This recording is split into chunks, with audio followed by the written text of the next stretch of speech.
Guys, the oddest thing just happened in the middle of talking. My phone just blanked out and started again. This wasn't a bill collector or me screwing up. This was just a blip. But this is a point I really want to make, so I'm going to have a second part to the video today. So in Harbin, Indiana, I met Jim and his dog Misha, who's a husky that Jim had gotten from a rescue mission. And to the best of my knowledge, Jim's a single guy. And there's a beautiful lake in Hobart, Indiana. You'll read about it in the book, because I spent some time there, and I spent some time with Jim and Misha. But Jim had been very, he and I talked almost 2-3 times a week, even after the journey and things like that. And I haven't heard from him for a while, so I reached out and let him know I was thinking about him last night. And he shared some news with me, which is kind of sad, and that is that Misha, his husky, and I posted a couple of pictures on my Facebook page, unfortunately has cancer that can't be treated at this point in time. At least that's what every vet is telling him. And it's hard. It's hard on Jim, because these pets, they look to anybody. I'm not speaking anything that nobody that owns a pet doesn't already know. They become part of your life, and you know, in a way, I'm very blessed. You guys don't really know this. There's a lot of people that talk the talk but don't really walk the walk in all facets of life, and that includes pet ownership and things. Well, Misha wasn't the most social dog, and being a husky and being active, he had a smaller place. So every morning and every evening, he would take her for a 2-hour walk around the lake and all over town. I mean, think about that for a minute. Think about how easy it is for you to find a reason not to do something. The weather, you're tired, just want to catch a ball game, or just don't feel like it that day.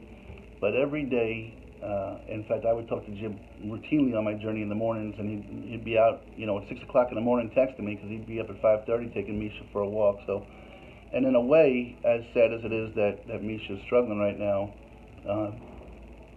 I mean, sometimes dogs don't get great owners. Sometimes dogs get some pretty crappy owners, as we've seen in abuse cases and things like that. And while I heard the story last night that Jim shared it with me, and I was very sad for him and for her, it came to think, I believe in quality and not quantity. And I hope Misha knows, I mean, how many dogs have their owner dedicate almost 4 hours a day just to taking them for a walk to get them their exercise and things like that. And I know he said right now she's not showing any ill effects other than having to urinate a lot.